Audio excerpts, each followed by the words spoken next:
this YouTube channel. Oke, selamat pagi teman-teman semua. Selamat datang di sesi LM pada hari ini. Perkenalkan saya Hongkida yang akan menjadi host pada sesi LM kali ini. Pertama-tama saya ucapkan selamat datang kepada Dr. Nicholas Wilson dan juga Bapak Lanang Dia Yuda dari Universitas Bunda Mulia.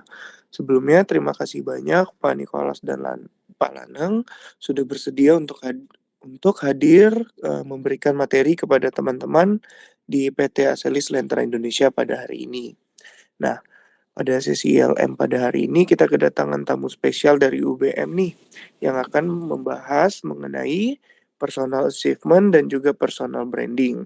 Oke, tanpa berlama-lama lagi kita bisa langsung mulai untuk mendengarkan materi yang akan disampaikan oleh narasumber kita pada hari ini, yaitu Bapak Dr. Nicholas Wilson dan juga Bapak Lanang Dia Yuda. Waktu dan tempat dipersilahkan ya Pak. Oke, baik. Terima kasih Pak Hongki atas kesempatannya, Pak. Pak Lanang, bagaimana Pak? Saya dulu yang menyampaikan materi, baru Bapak atau bagaimana Pak? Saya ikut aja Pak. Silakan Pak Nicholas. Dr. Nicholas duluan deh. Oke, terima kasih Pak Lanang. Oke, sebelumnya selamat pagi ya Pak Lanang, tim dari UBM, Pak Hongki dan Bapak Ibu sekalian dari Aselis Lentera Indonesia ya. Salam sehat dan salam sejahtera untuk kita semua. Sebelumnya saya izin pakai masker ya Bapak Ibu ya.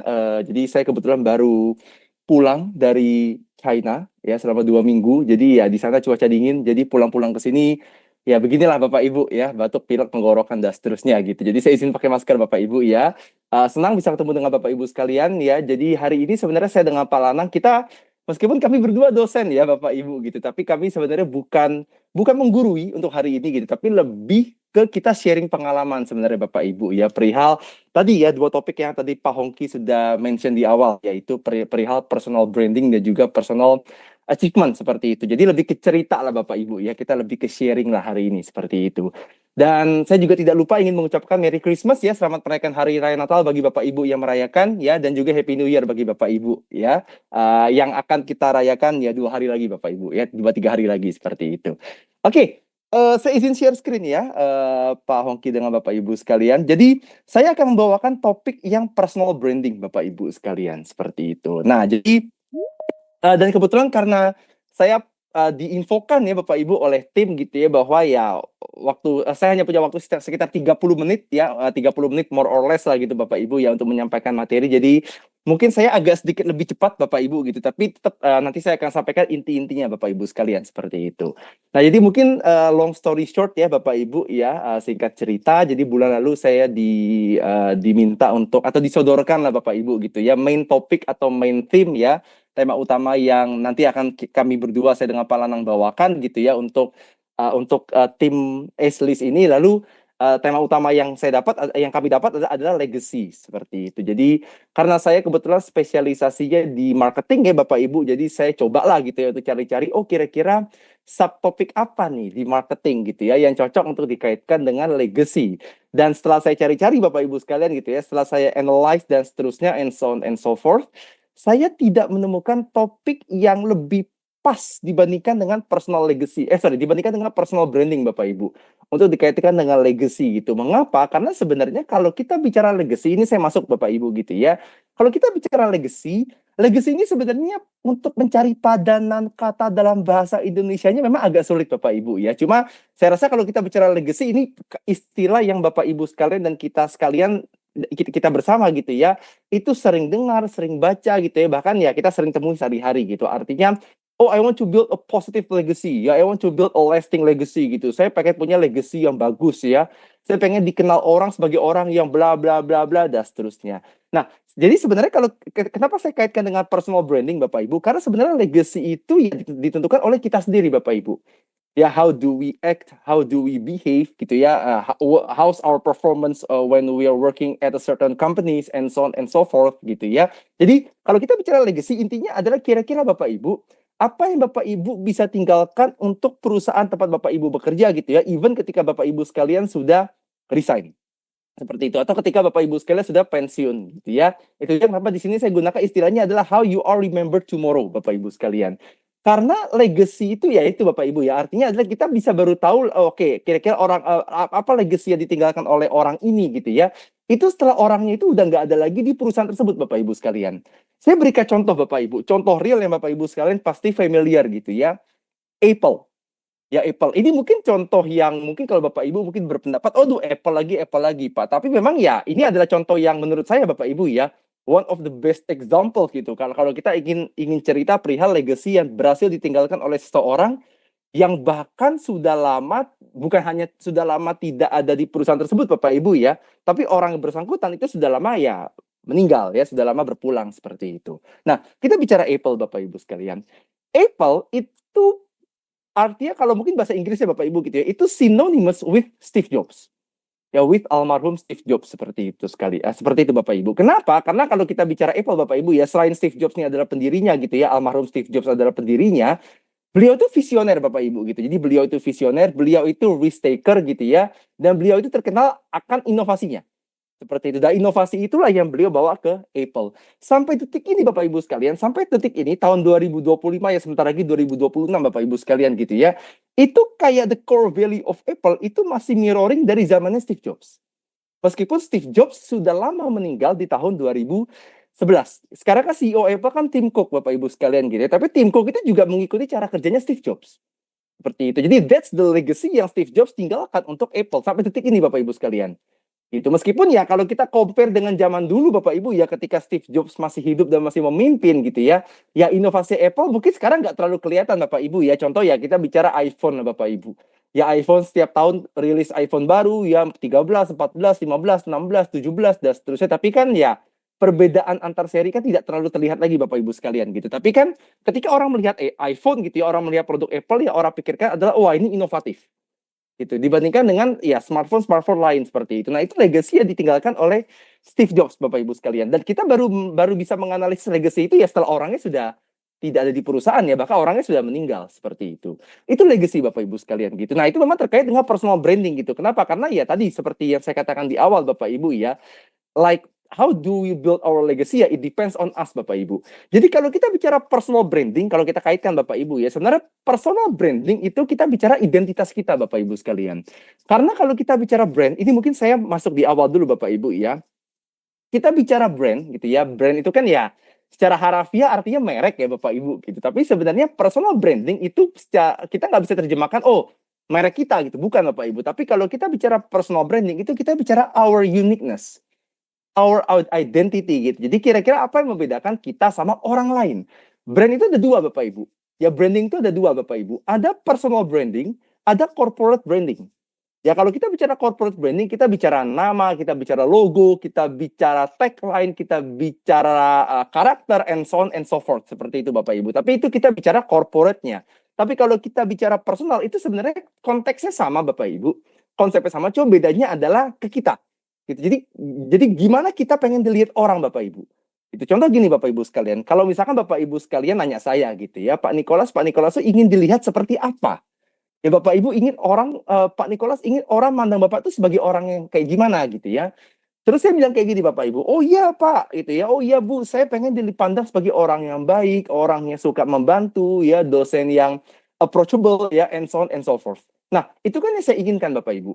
Tapi pertanyaan besarnya gitu ya, the biggest question mark-nya adalah bagaimana cara saya merealisasikan hal itu? Ya, how do I realize that seperti itu ya. Jadi gimana caranya agar saya bisa bikin orang gitu ya memandang saya gitu ya seperti yang saya inginkan. That's personal branding Bapak Ibu sekalian seperti itu ya. Jadi kurang lebih gampangnya seperti itulah Bapak Ibu ya. Jadi teorinya banyak tapi ya intinya sama Bapak Ibu. Jadi gimana caranya ya kita build our profile gitu ya sehingga apa yang orang atau cara orang melihat kita gitu ya, cara orang menilai kita itu sama seperti yang kita harapkan seperti itu Bapak Ibu sekalian. Nah, saya berikan contoh Bapak Ibu ya. Kalau tadi kan Steve Jobs di awal itu kan contoh opening example Bapak Ibu ya bahasa saya gitu ya. Nah, saya berikan contoh Bapak Ibu. Dua pemain bola yang ada di layar atau di depan layar Bapak Ibu sekalian saat ini gitu ya. Cristiano Ronaldo dan Lionel Messi ya. Dan saya rasa ya ini mereka berdua terkenal Bapak Ibu ya. Artinya even Bapak Ibu sekalian yang tidak ngikutin bola pasti kenal dengan mereka berdua seperti itu ya. Jadi mereka berdua ini ya bukan hanya top footballers, tapi mereka ya saat ini bisa dikategorikan sebagai global superstar, Bapak Ibu, karena semua orang kenal mereka. Ya regardless of whether or not ya we love football seperti itu. Nah, sekarang saya mau tanya Bapak Ibu. Ya kita analisa barang-barang lah gitu ya. Bukan saya tanya, lebih ke kita analisa barang-barang. Pemain sepak bola itu kan banyak ya Bapak Ibu ya. Ada banyak banget ya, dari kutub utara sampai kutub selatan Bapak Ibu cari ada banyak pemain bola. Ya namanya pemain bola ya caranya sama Bapak Ibu ya, nendang bola gitu ya, juggling bola dan seterusnya. Banyak yang bisa gitu ya. Oh iya Pak, pemain bola banyak posisi gitu ya. Kita bicara striker, midfielder dan seterusnya. Ada banyak Bapak Ibu. Ya di dunia ini Bapak Ibu mau cari 1 juta strikers juga ada gitu ya, 1 juta kiper juga ada dan seterusnya. Tapi dari sekian banyak pemain bola Bapak Ibu, kenapa hanya mereka berdua yang top gitu ya? Top ini artinya bukan hanya top secara skill Bapak Ibu ya, tapi secara branding mereka, secara online presence mereka, itu mereka juga top Bapak Ibu sekalian. Ya, dua-duanya Bapak Ibu gitu ya, itu termasuk sebagai the most followed sportsman in the world Bapak Ibu di Instagram. Gitu ya. Bahkan Cristiano Ronaldo ini termasuk yang followersnya sangat banyak Bapak Ibu ya, ratusan juta followers gitu, sama seperti Messi. Kenapa pemain bola yang lain tidak bisa seperti mereka berdua? Gitu ya. Kenapa? Karena personal branding Bapak Ibu. Dan saya coba analisa Bapak Ibu gitu ya. Artinya saya sudah coba analisa gitu ya, personal branding untuk masing-masing dari mereka berdua ini seperti itu. Nah, inilah personal branding mereka Bapak Ibu. Yang so far Bapak Ibu gitu ya, so far gitu ya, itu belum terlalu ditunjukkan oleh atlet-atlet sepak bola yang lain. Seperti itu. Dan mereka berdua Bapak Ibu sekalian gitu ya, artinya meskipun kedua pemain ini sama-sama top gitu ya, tapi personal brandingnya berbeda Bapak Ibu. Ya kita bicara Ronaldo Bapak Ibu ya, CR7 gitu. CR7 ini kan terkenal ya badannya berotot dan seterusnya seperti itu. Dan dia terkenal ya trainingnya itu keras Bapak Ibu, meskipun usianya sudah 40 tahun. Dan itu dia tunjukkan Bapak Ibu di Instagramnya, di sosial medianya. Kalau Bapak Ibu ngikutin sosial medianya Ronaldo Bapak Ibu gitu ya, dia suka bikin story lah Bapak Ibu gitu ya, kayak lagi pull up, ya lagi di gym dan seterusnya. Di usia 40 tahun. Usia di mana banyak pemain bola yang lain itu udah pensiun Bapak Ibu. That's personal branding. Itulah yang differentiate atau membedakan Cristiano Ronaldo dengan pemain bola yang lain. Jadi secara kasar gini Bapak Ibu, banyak pemain bola usia 35, 36, jangankan 40 Bapak Ibu ya, zaman sekarang ya orang usia 33, 34 udah banyak ke pensiun Bapak Ibu. Dia usia 40 tahun itu ya itu masih gym. 41 tahun malah tahun depan Bapak Ibu ya, masih nge-gym, masih aktif main bola gitu ya. Bahkan ya masih berprestasi seperti itu. Messi juga sama Bapak Ibu sekalian. Tapi Messi brandingnya berbeda. Gitu. Kalau Ronaldo terkenalnya ya berotot gitu ya, lalu juga trainingnya keras dan seterusnya. Kalau Messi itu terkenal akan talentnya. Itu kenapa? Karena kalau Bapak Ibu ikut ceritanya gitu ya, Messi ini kan awalnya kan dia punya masalah kesehatan Bapak Ibu, punya masalah hormon intinya gitu ya, punya masalah hormon, jadi tidak bisa tumbuh tinggi. Tapi ya karena skill bolanya jago, akhirnya direkrut oleh klub Barcelona, ya sudah. The rest is history Bapak Ibu sekalian gitu ya. Ya jadilah Messi seperti yang kita kenal saat ini seperti itu. Inilah personal branding Bapak Ibu sekalian. Jadi bagaimana kita mengenal mereka berdua? Itu yang dimana ya dua hal ini gitu ya, itu mungkin kita tidak dapatkan atau kita tidak temukan di pemain bola yang lain. Seperti itu. Itu dia kenapa ya kalau orang tanya gitu ya, contoh gini Bapak Ibu. Karena saya dengan Pak Lanang kami juga dosen Bapak Ibu gitu ya. Banyak kalau kita berikan contoh mereka berdua gitu ya di kelas itu kadang-kala mahasiswa suka bilang gitu ya. Waduh Pak, pemain bola emang nggak ada selain mereka berdua Pak gitu ya. Nah sebenarnya banyak Bapak Ibu, cuma tadi itu personal brandingnya tidak sekuat mereka berdua seperti itu. Itu dia kenapa ya kalau kita bicara sepak bola ya mereka berdua nih paling populer Bapak Ibu. Mereka berdua nih yang istilahnya orang baru kenal bola ya pasti kenalnya mereka berdua ini seperti itu.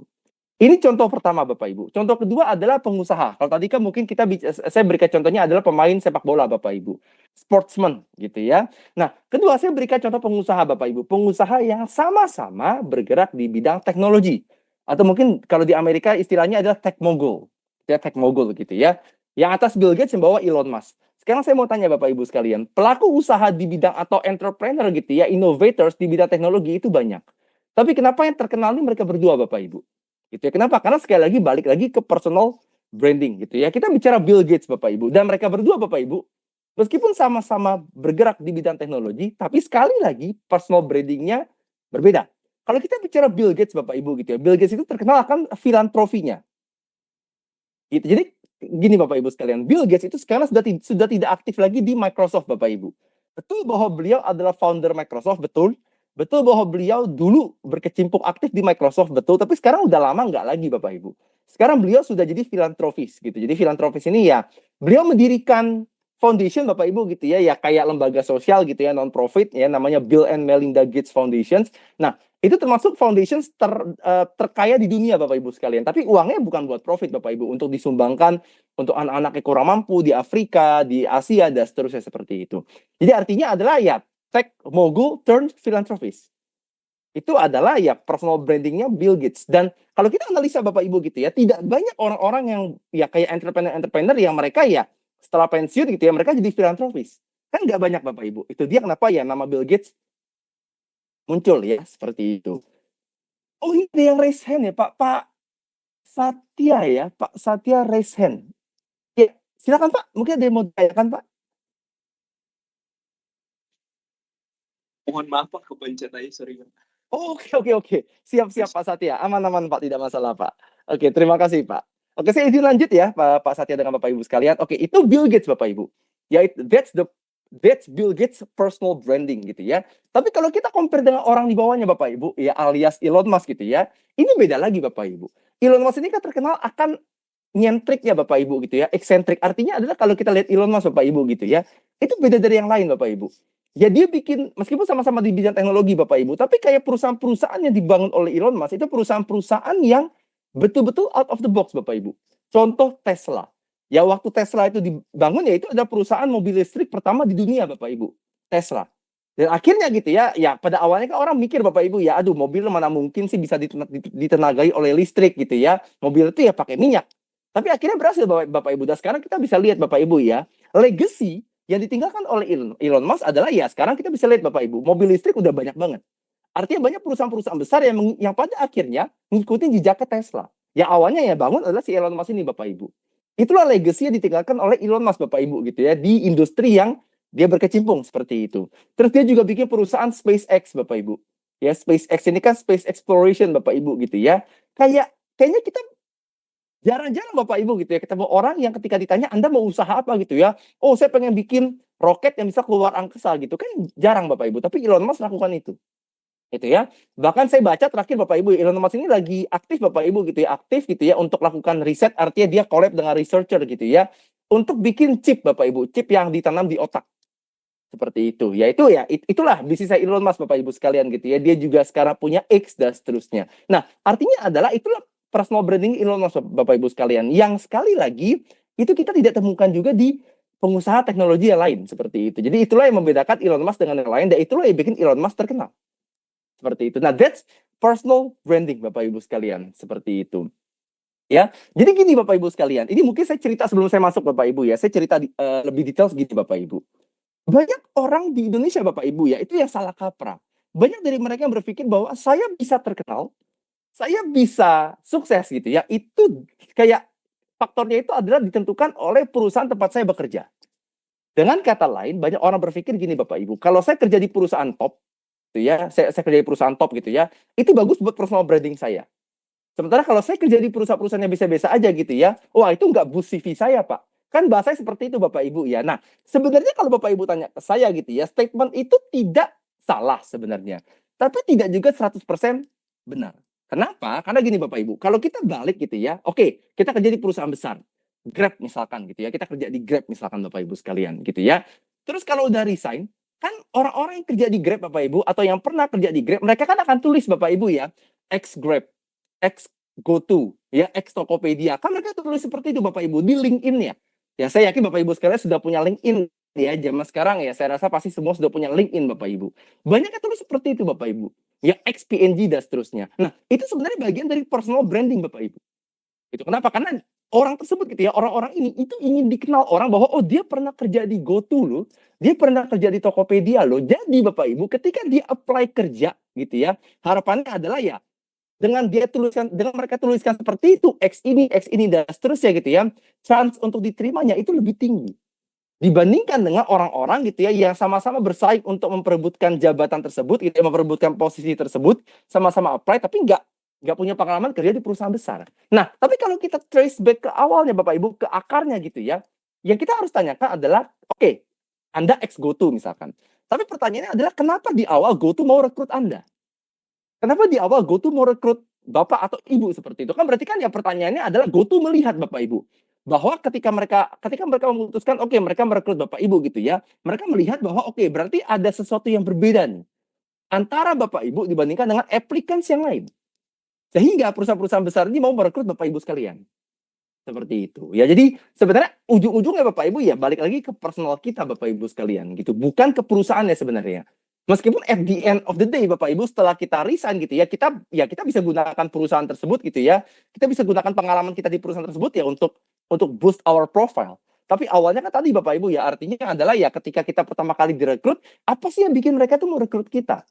Karena perusahaan besar Bapak Ibu ya, perusahaan-perusahaan yang top ya bonafit gitu ya, itu terkenal ya setiap kali mereka buka lowongan, applicants-nya ribuan Bapak Ibu. Bahkan puluhan ribu.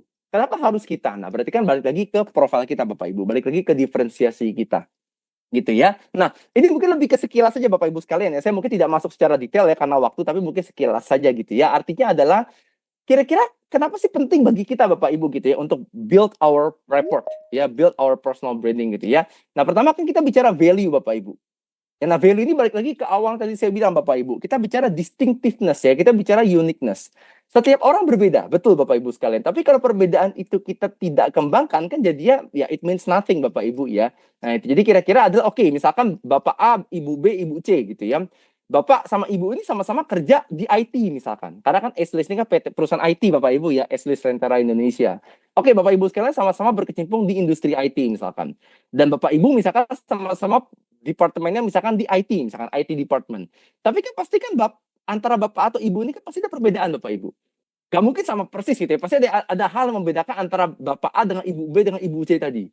Gitu. Jadi mungkin skillnya, mungkin pengalamannya gitu ya, tahun pengalaman maksud saya gitu ya.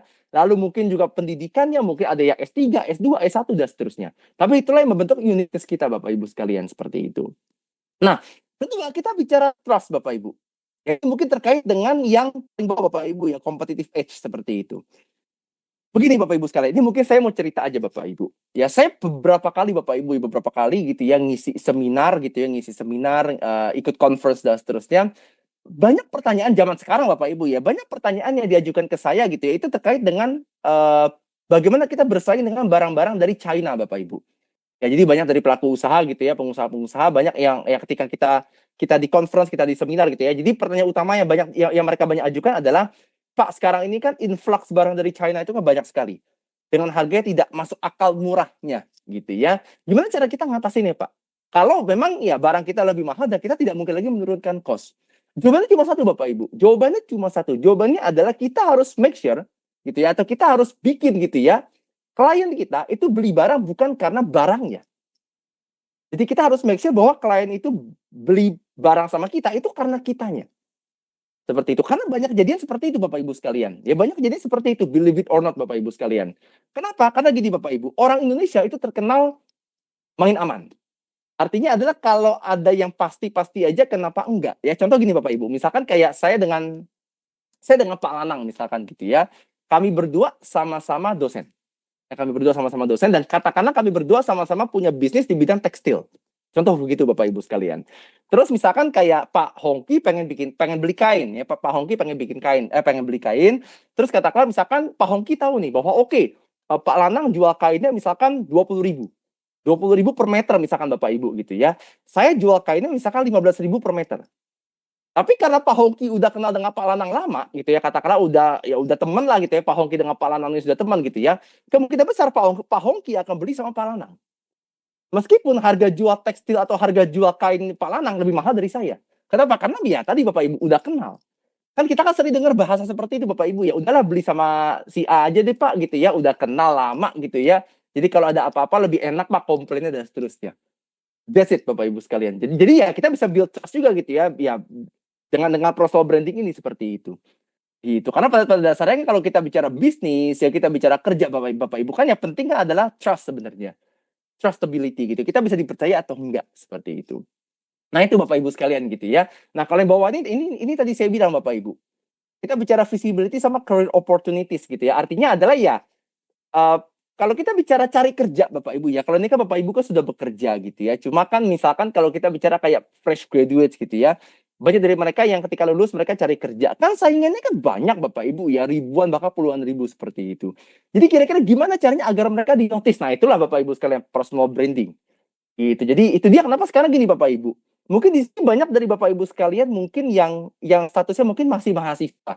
Artinya masih mahasiswa namun mungkin lagi magang gitu ya, lagi intern di PTS List gitu ya, misalkan seperti itu. Nah, zaman sekarang Bapak Ibu ya, artinya zaman sekarang gitu ya, kalau kita bicara mahasiswa itu banyak dari mereka gini Bapak Ibu. Di semester akhir Bapak Ibu, di semester akhir gitu ya, daripada saya nulis skripsi, lebih baik saya magang. Itu banyak yang punya mindset seperti itu Bapak Ibu sekalian. Yang dulu waktu zaman saya kuliah S1 dengan zaman Pak Lanang kuliah S1 gitu ya, itu mindset seperti itu tidak banyak keluar Bapak Ibu. Artinya tidak banyak mahasiswa yang berpikir seperti itu. Dulu zaman saya Bapak Ibu gitu ya, at least zaman saya gitu ya, itu orang masih berpikir bahwa kuliah itu enakan, artinya gini, kalau kita kuliah gitu ya, itu enakan ambil skripsi. Jadi biar benar-benar kuliah seperti itu ya. Karena kan kesannya kan wah kalau nggak skripsi kayaknya nggak kuliah. Sekarang Bapak Ibu gitu ya, kalau bisa nggak skripsi kenapa enggak? Gitu. Jadi artinya kalau dikasih opsi Bapak Ibu ya mau bisnis plan atau magang atau kuliah gitu, kebanyakan ya mereka atau skripsi maksud saya gitu ya. Kebanyakan mahasiswa itu akan pilih dua yang awal Bapak Ibu. Either bis plan gitu ya, antara bis plan atau magang gitu. Kenapa? Karena ya tadi Bapak Ibu sekalian, kalau mereka magang, kelar magang itu bisa dimasukin ke CV mereka. Jadi ketika mereka bersaing dengan fresh graduates yang lain Bapak Ibu, setidaknya mereka punya edge. Mereka punya competitive edge itu. Artinya adalah oke, fresh graduate yang lain baru lulus gitu ya, IP-nya 3,7, 3,8 sekian, tapi nggak punya pengalaman. Saya punya pengalaman magang. Setidaknya saya better dari mereka seperti itu. Meskipun itu tidak 100% menjamin bahwa kita akan pasti direkrut Bapak Ibu ya, tapi kan setidaknya kan ya di screening awalnya kan ya itu edge kita gitu ya. Artinya itu kan sebenarnya hal yang buat kita ya better lah atau lebih one step ahead lah gitu ya dibandingkan dengan fresh graduates yang lain seperti itu. Nah, itu kalau kita bicara ya career dan visibility ini Bapak Ibu sekalian gitu ya. Nah, ini mungkin tadi Bapak Ibu ya, ini kita hanya sisa 3 slide lagi Bapak Ibu ya. Jadi mungkin saya percepat saja gitu karena setelah ini Pak Lanang akan masuk dengan materi beliau gitu ya. Oke, jadi ini mungkin saya masuk ke elemen Bapak Ibu sekalian gitu. Jadi ini mungkin saya cepat saja Bapak Ibu sekalian gitu ya. Kira-kira kalau kita bicara personal branding Pak gitu ya. Kira-kira kalau kita mau bentuk personal branding kita, kira-kira hal-hal apa saja kita harus pay attention gitu ya. Nah, pertama kita bicara purpose Bapak Ibu sekalian. Nah, kalau kita bicara purpose and values, ini balik ke awal Bapak Ibu. Kita itu ingin dikenal sebagai apa? Seperti itu. Dan itu harus konsisten Bapak Ibu ya, harus konsisten. Kenapa? Karena banyak orang Bapak Ibu gitu ya, itu gagal build their personal branding itu due to inconsistencies. Karena mereka tidak konsisten. Saya berikan contoh gini Bapak Ibu sekalian. Banyak orang Bapak Ibu ya, itu ketika ditanya gitu ya, misalkan ketika interview Bapak Ibu. Ya ketika interview ditanya gitu ya. Biasa pertanyaan dari HR biasanya Bapak Ibu ya, itu yang pasti keluar adalah kira-kira Bapak Ibu bagaimana pandangan Bapak Ibu gitu ya itu terhadap tekanan. Dan banyak dari orang Bapak Ibu ya, banyak terutama ya orang-orang mungkin yang baru bekerja gitu ya. Ketika ditanya seperti itu jawabannya adalah, "Oh, saya orang yang tahan tekanan. Saya orang yang tahan pressure." Nah, itu banyak Bapak Ibu ya, itu banyak seperti itu. Ketika udah berkecimpung Bapak Ibu, artinya ketika sudah direkrut gitu ya, dikasih kerjaan banyak, komplain di sosial media. "Waduh, bos saya gini gini gini," ya, itu kayaknya kerja itu nggak enak lah, enaknya bisnis dan seterusnya ya. Padahal mereka nggak tahu bisnis itu ya lebih sulit dibandingkan dengan kerja Bapak Ibu gitu ya. Cuma that's it Bapak Ibu. Artinya kan ada ketidaksinambungan Bapak Ibu ya. Dan kalau seperti itu Bapak Ibu, apalagi zaman sekarang dikit-dikit share di sosmed gitu ya.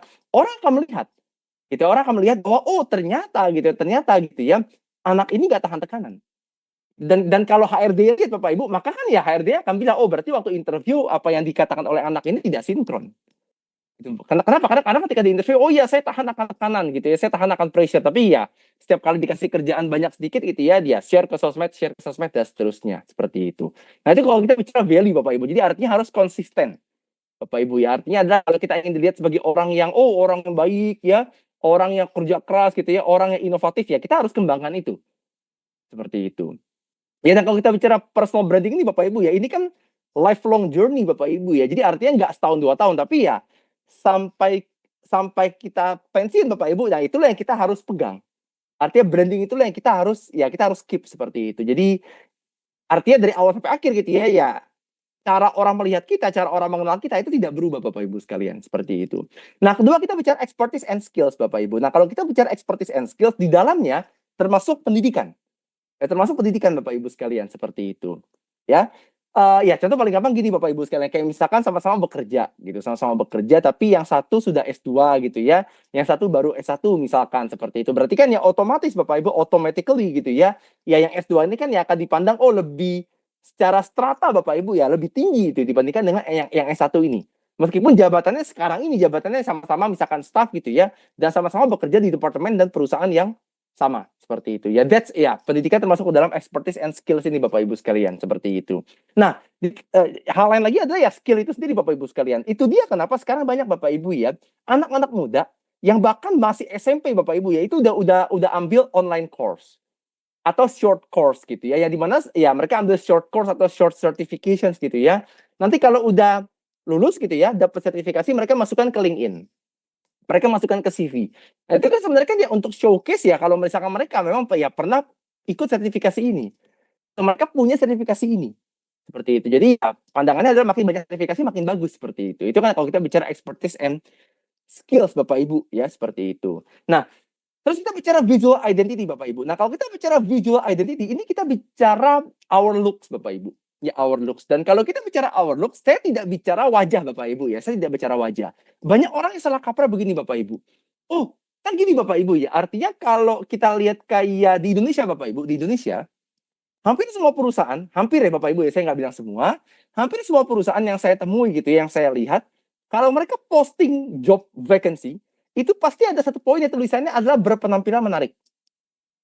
Ya, terutama apalagi kalau kita bicara beberapa profesi atau beberapa pekerjaan Bapak Ibu ya, yang memang ya sifatnya banyak ketemu orang Bapak Ibu ya. Kita bicara kayak contoh SPG ya, kita bicara kayak model, kita bicara pramugari, pramugara dan seterusnya gitu. Tapi even saya pernah menemukan Bapak Ibu ya kayak kantor, literally kantor Bapak Ibu ya. Kayak saya tahu ini kantor gitu ya, bergerak di bidang konsultan gitu ya, tapi ya termasuk besar Bapak Ibu ya, termasuk perusahaan besar bidang konsultan gitu ya, nyari konsultan, tapi ya itu jadi salah satu poinnya dimasukkan gitu ke dalam requirement saya bahwa berpenampilan menarik seperti itu. Nah, banyak orang yang salah kaprah, berpenampilan menariknya artinya harus ganteng, harus cantik gitu ya. Itu sebenarnya ya enggak seperti itu Bapak Ibu. Kenapa? Karena kalau kita bicara berpenampilan menarik, itu sebenarnya lebih refer ke pakaian kita Bapak Ibu. Gitu. Jadi lebih ke how do we look, tapi lebih ke bagaimana cara kita berpakaian. Itu our fashion lah seperti itu Bapak Ibu sekalian. Ya, contoh paling gampang gini Bapak Ibu. Kalau Bapak Ibu misalkan interview gitu ya, yang satu pakai sendal, yang satu pakai pantofel kan ya beda Bapak Ibu ya. Secara looks kan berbeda. Itulah visual identity Bapak Ibu sekalian. Gitu. Jadi sebenarnya nggak melulu terkait dengan looks ya, tapi lebih ke ya cara berpakaian kita sebenarnya seperti itu ya. Jadi lebih ke rapih ya Bapak Ibu ya. Artinya kalau ketemu orang yang kita rapih gitu. Apakah harus pakai jas gitu seperti ini ya nggak perlu gitu ya. Penting rapih aja. Karena kalau kita ketemu klien Bapak Ibu gitu ya pakai celana pendek, pakai singlet gitu ya. Kayaknya kan gimana gitu Bapak Ibu ya. Nah, itulah visual identity Bapak Ibu sekalian seperti itu. Jadi orang juga bukan kadang kala Bapak Ibu ya, apalagi di Indonesia Bapak Ibu. Ya banyak orang masih melihat kita based on our attire. Ya based on ya bagaimana cara kita maksudnya pakaian yang kita gunakan gitu ya. Lalu bagaimana penampilan kita kan masih banyak orang yang menilai kita akan hal tersebut Bapak Ibu sekalian seperti itu. Nah, dua yang terakhir kita bicara voice and tone sama digital footprint Bapak Ibu. Nah, mungkin saya masuk ke yang voice and tone dulu Bapak Ibu. Nah, kalau kita bicara voice and tone itu kita bicara personality Bapak Ibu. Kita bicara how do we behave gitu ya. Dan ini terkait dengan yang poin yang kelima Bapak Ibu yaitu digital footprint. Kenapa? Karena gini Bapak Ibu sekalian, banyak orang Bapak Ibu, terutama di Indonesia Bapak Ibu ya, yang mereka tampilkan di sosmed dengan diri mereka yang asli itu berbeda. Dan itu saya rasa Bapak Ibu sekalian juga pasti sering menemukan kasus seperti itu ya. Contoh kayak misalkan kita bicara kayak selebriti Bapak Ibu. Ya seleb gitu ya. Oh, di sosmed itu kayaknya akur. Ya suami istri sama-sama seleb kayaknya akur. Tapi kok tiba-tiba ada berita perceraian ya. Tiba-tiba ada berita si A mukul si B dan sebaliknya. Padahal di sosmed itu kayaknya rukun-rukun aja. Kayaknya harmonis-harmonis aja. Nah, itulah Bapak Ibu sekalian. Ya artinya adalah sekali lagi balik lagi ke inkonsistensi yang tadi Bapak Ibu gitu. Artinya adalah yang mereka tampilkan di sosmed dengan kenyataannya itu berbeda. Itu dia Bapak Ibu sekalian ya. Mungkin saya mau share ke Bapak Ibu sekalian juga gitu ya. Zaman sekarang kita harus hati-hati akan hal-hal yang kita posting di sosmed Bapak Ibu sekalian. Gitu. Jadi kalau dulu mungkin bahasanya adalah mulutmu harimaumu. Kalau sekarang ya kalau bahasanya Bapak Ibu ya itu jarimu adalah penjaramu. Kenapa? Karena banyak orang Bapak Ibu tanpa sadar gitu ya, mereka ketik-ketik komentar di sosmed gitu ya. Ternyata komentarnya itu melanggar UU ITE misalkan. terus dilaporkan, dah ya, the rest is history Bapak Ibu sekalian seperti itu. Kenapa? Karena gini Bapak Ibu sekalian, sekarang ini ya bagi Bapak Ibu yang HR ya itu mungkin bisa klarifikasi ya atau mungkin bisa konfirmasi, tapi inilah yang saya tahu banyak dipraktekkan Bapak Ibu sekalian ya di balik layar. Jadi sekarang Bapak Ibu sekalian, kalau Bapak Ibu sekalian misalkan apply kerja gitu ya, itu salah satu hal yang tim HR cek itu adalah sosial media dari Bapak Ibu sekalian. Itu sudah banyak perusahaan yang menerapkan hal tersebut Bapak Ibu tanpa applicant saya tahu. Jadi kayak oke interview gitu ya. Jadi itu dia Bapak Ibu sekalian gitu ya. Banyak orang yang, "Pak, saya udah psikotes, Pak. Saya udah interview gitu ya. Kayaknya lancar-lancar aja, tapi kok nggak direkrut ya, Pak?" Jangan-jangan karena sosmed Bapak Ibu sekalian seperti itu. Jangan-jangan Bapak Ibu ya, jangan-jangan seperti itu. Karena ya mereka cek Bapak Ibu. Ya mereka cek seperti itu. Nah, itu yang saya mau katakan Bapak Ibu sekalian gitu ya. Dan ini terakhir Bapak Ibu ya, ini terakhir sebelum Pak Lanang melanjutkan gitu ya. Jadi lebih ke kalau kita bicara how to build a personal brand sebenarnya ya balik lagi ke tadi Bapak Ibu. Balik lagi ke poin-poin yang tadi gitu ya, ke 5 poin yang tadi. Cuma ini saya elaborate secara vertikal aja Bapak Ibu sekalian. Jadi intinya sih sebenarnya lebih ke konsistensi Bapak Ibu ya sebenarnya. Itu lebih ke konsistensi gitu. Artinya adalah oke, saya ingin orang mandang saya seperti ini. Oke, jadi bagaimana jadi kayak kita gitu ya, behavior kita ya, kita harus merefleksikan apa yang kita inginkan seperti itu. Contoh gini Bapak Ibu sekalian, kayak misalkan saya pernah bilang gitu ya ke mahasiswa-mahasiswi saya misalkan gitu ya. Oke guys, kalau misalkan setelah kalian lulus gitu ya, kalian misalkan pengen sharing-sharing gitu ya, perihal bisnis, perihal kerjaan gitu ya, meskipun udah lulus gitu ya, feel free aja buat kontak saya misalkan. Gitu. Nah, terus kalau misalkan ada anak udah lulus gitu ya, 3 tahun dia udah wisuda 3 tahun yang lalu gitu ya, terus punya bisnis, kontak saya gitu ya. Terus saya bilang, "Waduh, itu bukan urusan saya lagi gitu ya, karena saya bukan dosen kamu lagi." Nah, artinya kan ya brandingnya saya buat untuk diri saya kan tarnish Bapak Ibu. Tarnish artinya adalah wah ini berarti anak tuh akan mikir, wah Pak Nicholas nggak sesuai nih, ya ucapan dengan tindakannya nggak sesuai nih seperti itu. Jadi intinya kalau kita bicara konsisten, intinya tadi Bapak Ibu, tindakan dengan ucapan tuh harus sesuai seperti itu. Itu Bapak Ibu ya. Nah ini mungkin yang tadi saya bilang Bapak Ibu ya, artinya di zaman sekarang ini ya, ini jadi penting penting gitu. Kenapa? Karena kebanyakan orang sekali lagi Bapak Ibu, apalagi kalau kita bicara di Indonesia gitu ya, ya mereka beli produk sama kita gitu ya, entah barang atau jasa, itu kebanyakan itu karena kitanya. Bukan karena produknya, kebanyakan seperti itu. Ya jadi itu dia kenapa ya, personal branding ini lebih penting lagi Bapak Ibu ya, seperti itu. Oke mungkin seperti itu Bapak Ibu ya, itu mungkin seperti itu ya ingin saya sampaikan ya, saya juga sudah di-reminder oleh tim ya bahwa ini sudah overtime ya. Jadi mungkin terima kasih Bapak Ibu ya, terima kasih semoga insightful buat Bapak Ibu sekalian. Mungkin berikutnya akan dilanjutkan oleh Pak Lanang Diayuda. Ya, silakan Pak Lanang. Terima kasih Pak Nicholas, Dr. Nicholas. Waktunya tinggal dikit, jadi saya tidak usah pakai slide presentasi, nggak apa-apa ya. Tapi nanti materinya akan kita share, ya. Gitu. Oke. Nah, ini bagiannya saya nih sekarang. Bagiannya itu sedikit aja, yaitu mengenai pencapaian ya, personal achievement. Kalau tadi Dr. Nicholas sudah sampaikan terkait dengan legacy, nah sekarang apa sih personal achievement? Apakah sepenting apa personal achievement untuk legacy? Nah, perlu kita ketahui ya, kita semuanya pasti mengharapkan dalam bekerja kita mendapatkan hasil yang maksimal, lalu kita berada di posisi teratas. Itu yang ada di dalam diri kita masing-masing. Baik itu sebagai team leader, ataupun kita sebagai atasan di sebuah perusahaan. Nah, namun, jika kita membahas mengenai personal achievement, yang kita bahas itu lebih kepada apa? Pribadi. Pencapaian daripada pribadi. Bagus nggak untuk perusahaan? Bagus, karena dengan ada pencapaian pribadi, maka mulai masuk kepada legacy. Namun, legacy itu adalah pencapaian pribadi yang continue dan nantinya berakhir bisa diturunkan. Nah, itu dia. Jadi kalau kita bicara dengan dalam sebuah perusahaan, ya kita itu legacy itu adalah strong values based leadership. Jadi organisasi dengan strong values based leadership itu akan lebih stabil dalam jangka panjang, lebih adaptif saat krisis. Ya, nah itu, nah di sini ya ada PwC Family Business Survey itu mengatakan bahwa perusahaan legacy ya itu banyak yang gagal di generasi kedua dan hanya 12-13% yang bertahan hingga generasi ketiga. Nah, di sini kenapa itu bisa terjadi? Karena semua karyawan hanya berpatokan kepada achievement pribadi, bukan achievement perusahaan yang bisa diturunkan ke generasi yang akan datang. Nah, di sini terdapat perbedaan antara achievement sama legacy, ya. Di mana achievement itu bersifat personal, sedangkan legacy itu bersifat kolektif. Sedangkan achievement itu fokus pada hasil, ya. Tapi kalau legacy adalah dampaknya. Ya, jadi hasilnya berhasil, tapi dampak ke depannya seperti apa? Achievement itu adalah merupakan sebuah pencapaian jangka pendek, sedangkan legacy itu adalah untuk jangka panjang.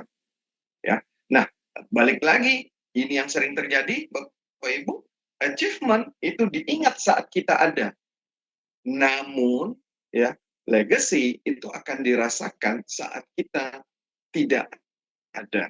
Jadi ada yang bilang gini, waktu pas saat dia hidup, oke, dia berprestasi. Tapi ada satu hal yang membuat dia jatuh, akhirnya orang tidak mengingat dia lagi. Sehingga apa yang sudah dilakukannya itu tidak bisa diturunkan. Ya. Nah, tapi kalau legacy, apa yang dilakukan daripada achievement itu sudah tercapai, tetapi ternyata masih diingat terus, dan bisa diturunkan ke generasi berikutnya. Itulah yang disebut dengan legacy. Nah, di sini personal achievement itu bukan tujuan akhir, tapi merupakan suatu batu pijakan untuk legacy. Nah, contohnya apa di sini? Ya, pendidikan, keahlian, karir dan bisnis, penghargaan dan pencapaian finansial, lalu reputasi dan profesional. Nah, tanpa achievement, legacy sulit dibangun. Tanpa legacy, achievement mudah untuk dilupakan. Nah, itu dia perbedaannya. Nah, lalu sedikit saja bagaimana mengubah achievement menjadi legacy. Nah, di sini mulai dari kita melakukan transformasi pada diri kita dengan gini, kata-katanya, saya pengen sukses. Kita rubah menjadi, saya ingin membuat orang lain lebih sukses. Ya, jadi tidak hanya memikirkan diri sendiri, tetapi kita memikirkan untuk yang akan datang. Ya, oke. Nah, jadi ada sebuah ungkapan yang saya kutip dari Harvard Kennedy School Leadership Framework, ya. A leader's legacy is not what they achieve, but what continues after they are gone.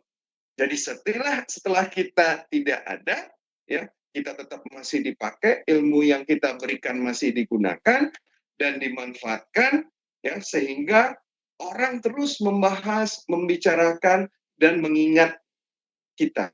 Nah, itulah legacy. Dari saya itu saja sebagai closingan kita pada pagi hari ini. Saya kembalikan lagi pada Pak Hongki. Pak Nikolas, setuju? Ya, aman Pak. Siap Pak Lanang. Ya, setuju ya. Setuju Pak. Bahwa legacy itu ya biar kita selalu ilmu diingat selalu gitu ya Pak ya. Betul sekali Jadi Pak. personal achievement dibutuhkan untuk legacy, legacy membutuhkan personal achievement. Personal achievement juga erat kaitannya dengan personal untuk branding pada dirinya. Gitu ya. Betul Pak. Betul Clear? sekali Pak. Oke, dari saya cukup. Terima kasih. Saya kembalikan lagi ke Pak Ongki. Oke, terima kasih banyak Bapak Nikolas dan juga Bapak Lanang atas materi yang disampaikan pada hari ini. Tentunya materi yang dibawakan pada hari ini sangat menarik dan semoga dapat bermanfaat bagi teman-teman Aselis ya mengenai personal achievement dan juga personal branding ya. Nah, mumpung masih ada Pak Nikolas dan juga Pak Lanang sekarang yang jarang-jarang bisa hadir di Aselis, kita akan langsung masuk ke sesi para penanggap untuk materi pada hari ini. Mungkin dari yang pertama ada Kak Brian Jonathan, boleh silakan untuk memberikan tanggapannya kepada Pak Nicholas ataupun Pak Lanang ya, silakan. Selamat pagi Pak Nicholas, izinkan saya bertanya. Pagi Pak. Tadi Pak Nicholas bilang kita harus tetap konsisten ya kalau ingin membangun personal branding. Betul Pak. Apa tantangan yang biasanya akan kita hadapi jika kita sedang menjaga untuk tetap konsisten untuk membangun personal branding kita dari waktu ke waktu? Oke, baik Pak Brian. Terima kasih banyak Pak. Thank you very much for your question Pak. Oke, jadi gini Pak Brian, saya mungkin langsung jawab saja ya Pak Brian ya. Atau ini dikumpulkan dulu Pak Hongki atau saya langsung jawab atau gimana Pak? Boleh kira-kira, silakan langsung dijawab saja Pak Nicholas. Oke, baik Pak Hongki. Terima kasih banyak Pak. Oke, terima kasih Pak Brian atas pertanyaannya Pak. Jadi gini Pak, dari pengalaman saya Pak, artinya based on my own experience Pak, dan based on my own observation ya Pak Brian dengan Bapak Ibu sekalian. Sebenarnya kalau kita bicara tantangan utama dalam membangun personal branding, itu sebenarnya hanya satu Pak. Yaitu adalah tendensi kita untuk terpengaruh oleh orang lain. Kenapa? Karena gini Pak Brian dengan Bapak Ibu sekalian, banyak orang yang kayak di tengah jalan tuh berubah itu karena pengaruh orang lain Pak. Gitu. Contoh gini Pak, misalkan gitu ya. Misalkan Pak Brian misalkan pengen dikenal sebagai orang yang ramah misalkan Pak. Artinya udah saya misalkan dari kecil sampai dewasa nanti gitu ya. Saya pengen dikenal sebagai orang yang ramah misalkan.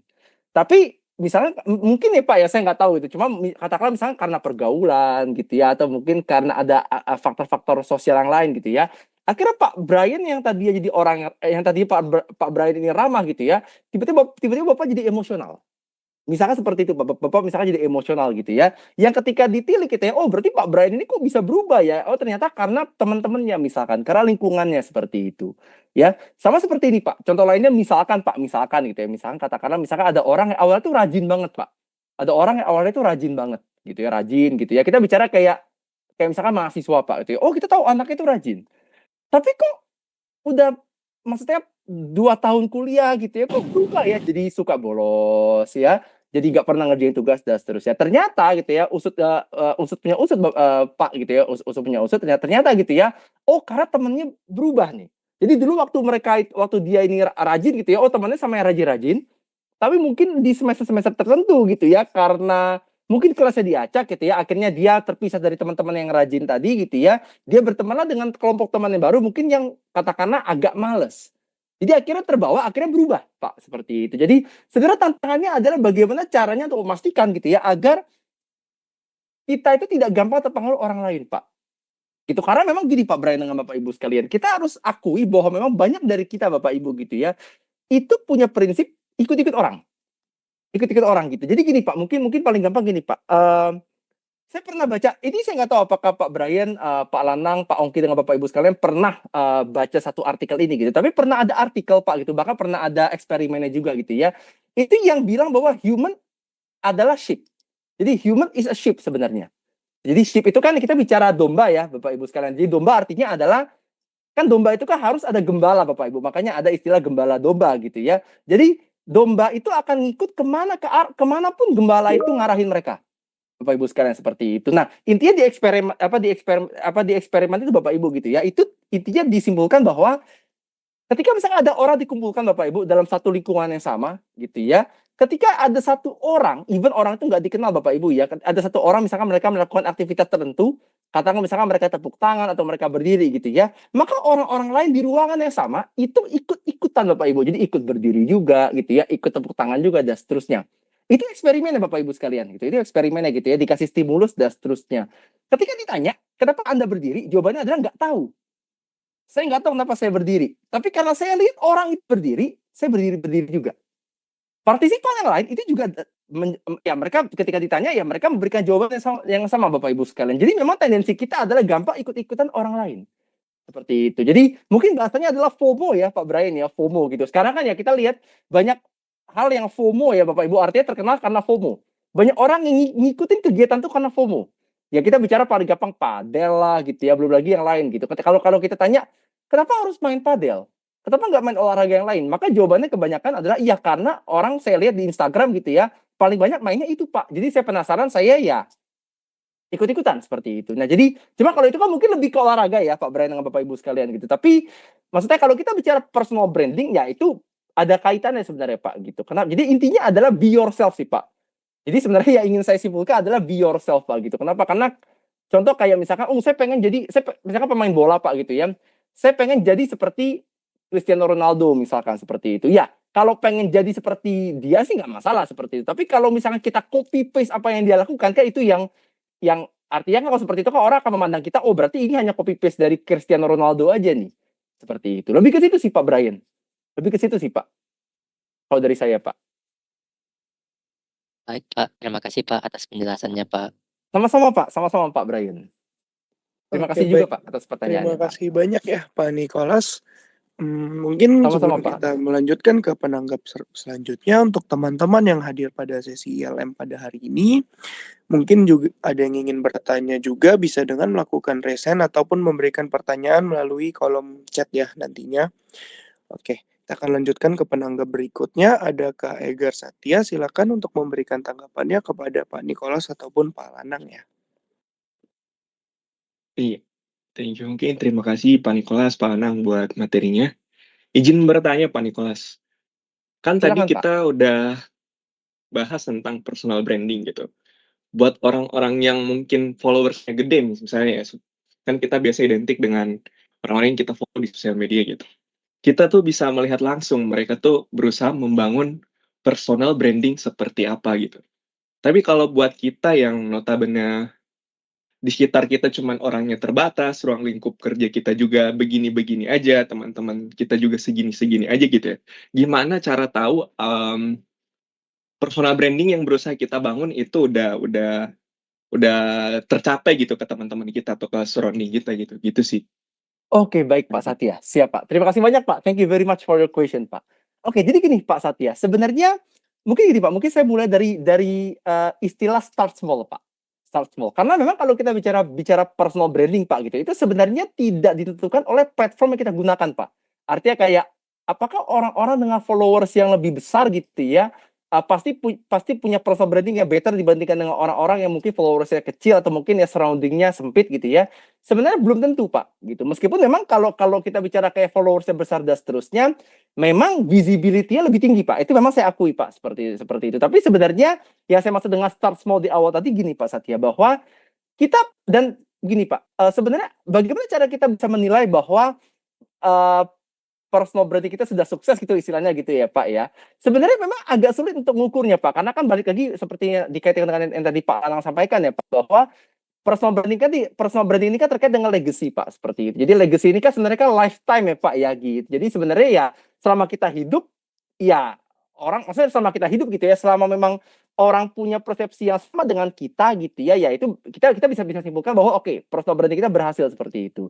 Tapi sebenarnya gini Pak Satya, cara paling gampang untuk mengukur Pak gitu ya, untuk mengukur gitu apakah memang usaha kita untuk membangun personal kita itu berhasil atau enggak gitu ya, itu adalah dengan bukan melihat ya Pak ya, tapi lebih ke mendengarkan pendapat orang Pak. Karena gini Pak, di dunia ini Pak gitu ya, itu ada yang namanya word of mouth. Jadi kalau kita bicara word of mouth, kita bicara cerita kayak tendensi kita gitu Pak gitu ya, untuk menceritakan pengalaman kita ke orang lain.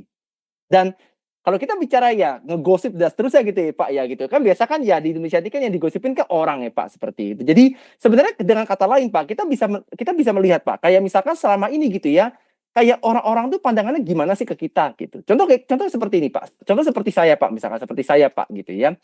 Saya kan ini kan masuk tahun ke-6 saya mengajar Pak. Tahun 2025 ini tahun ke-6 saya mengajar Pak seperti itu. Kan dari angkatan ke angkatan Pak, kan mereka kan pasti ya punya pendapat lah Pak gitu ya, kayak Pak Nicholas itu seperti apa sih orang-orangnya gitu ya. Dan itu juga tercermin dari, karena kan kalau kita bicara dalam konteks kampus ya Pak gitu ya, kan mahasiswa ini kan ya mereka kan pasti punya grup gitu ya, mereka pasti punya punya kayak kelompok pertemanan lah gitu Pak gitu, yang mereka pasti juga bahas-bahas dosen seperti itu. Nah, yang sayup-sayup yang saya dengar gitu Pak ya. Jadi kayak dari angkatan satu ke angkatan lain gitu ya. Itu pendapat mereka ke saya itu tendensinya itu sama Pak. Kayak ketika misalkan angkatan senior gitu Pak. Oh Pak Nicholas orangnya begini gini gini. Gitu ya. Angkatan bawah itu juga punya pendapat yang sama misalkan Pak. Oh Pak Nicholas gini gini gini seperti itu. Terus kayak tadi mungkin yang tadi Pak Satya misalkan bilang gitu ya, oh Pak gimana kalau dengan rekan kerja kita? Nah, yang namanya rekan kerja Pak kan mereka juga pasti ada lah Pak gitu ya cerita tentang kita misalkan atau mungkin ya gosipin kita dan seterusnya gitu. Jadi mereka punya pendapat dengan kita misalkan. Oh rekan kerja saya juga sama dosen misalkan gitu ya. Oh misalkan kalau dari Pak Lanang menilai saya, oh Pak Nicholas orangnya begini. Sinkron Pak. Artinya rekan kerja gitu ya dengan mahasiswa misalkan dengan tetangga misalkan gitu itu sinkron gitu. Jadi kalau kita bicara ruang lingkup yang kecil ya Pak Satya gitu ya. Kalau misalkan memang pendapat orang sama kita itu more or less sama gitu, kita bisa simpulkan memang ya, oh, berarti kita berhasil nih gitu. Artinya adalah pandangan orang ke kita itu sudah sesuai gitu ya dengan apa yang kita harapkan. Artinya sudah sesuai dengan istilahnya kita tuh ingin dilihat seperti apa sih sama orang seperti itu. Nah itu mungkin sih Pak kalau kita bicara ruang lingkup kecil Pak seperti itu. Gitu. Cuma memang kalau kita bicara visibility ya Pak ya memang ya kalau kita bicara dan kalau kita bicara online presence Pak gitu kita bicara di online gitu Pak ya. Sebenarnya mungkin misalkan Pak Satya atau mungkin Bapak Ibu yang lain bertanya gitu Pak tadi kan Pak Nicholas bilang visibility gitu ya Pak. Jadi bagaimana kita bisa bersaing dengan followers yang besar gitu ya. Nah, mungkin kalau kita bicara followers itu kan ya mungkin agak sulit ya Pak gitu. Kenapa? Karena zaman sekarang ya kita bahkan bisa beli followers seperti itu ya. Bahkan kalau kita bicarakan di Instagram itu kan ada yang namanya centang biru ya Pak Satya dengan Bapak Ibu sekalian ya di mana oh kalau udah centang biru ini lebih kredibel nih akunnya. Sekarang centang biru pun bisa bayar Pak, bisa beli seperti itu. Jadi kan sebenarnya itu bukan bukan melulu kita bisa gunakan sebagai tolok ukur utama untuk mengukur oke orang ini kira-kira kredibel atau enggak seperti itu ya atau personal brandingnya bagaimana. Nah mungkin cara lainnya adalah dengan kita leverage platform yang lain Pak. Gitu. Contoh gini Pak Satya, kalau kita bicara konteksnya adalah kerja ya Pak, kita bicara konteksnya adalah pekerjaan seperti itu. Media atau platform utama yang kita bisa gunakan itu sebenarnya bukan Instagram Pak, tapi lebih ke LinkedIn.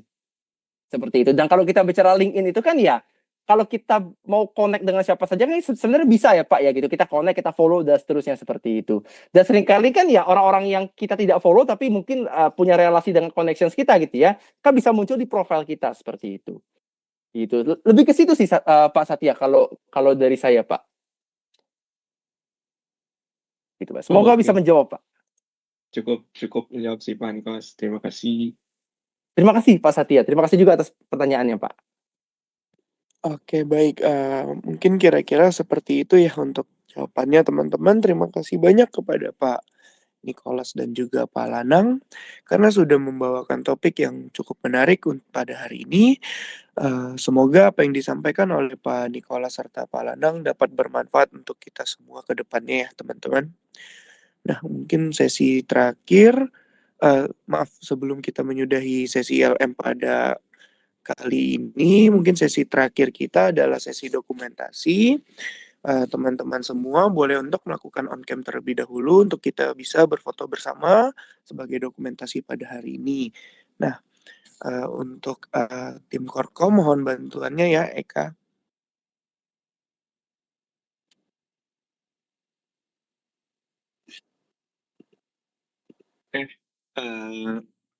Kedengeran nggak suara aku mungkin? Iya, sudah kedengaran Eka. Oke, untuk teman-teman, aku beri waktu sekitar 1-2 menit lah ya untuk menyalakan on-cam-nya. Karena kita akan melakukan sesi dokumentasi.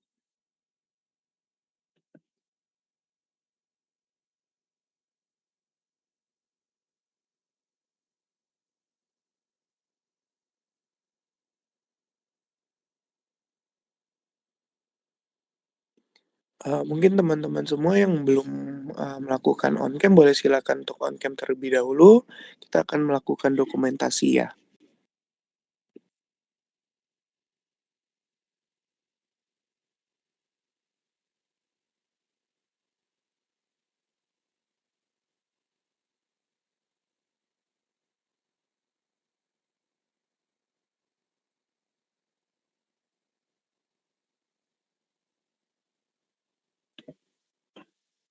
Teman-teman bagi yang belum on-cam, saya tunggu ya agar terlihat di bagian dokumentasinya.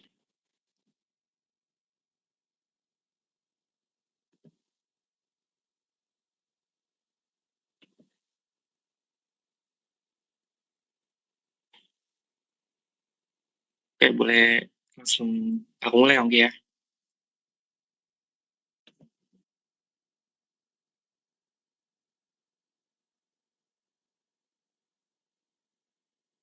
Oke. Aku akan kasih aba-aba 3, 2, 1. Ini di sini ada 5 halaman ya. 5 sampai 6 lah, 6 halaman.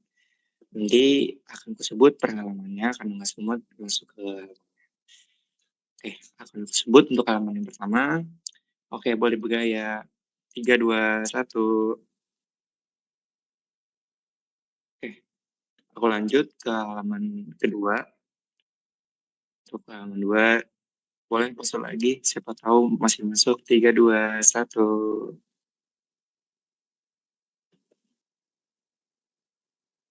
Oke, untuk halaman ketiga, boleh pause lagi. 3, 2, 1.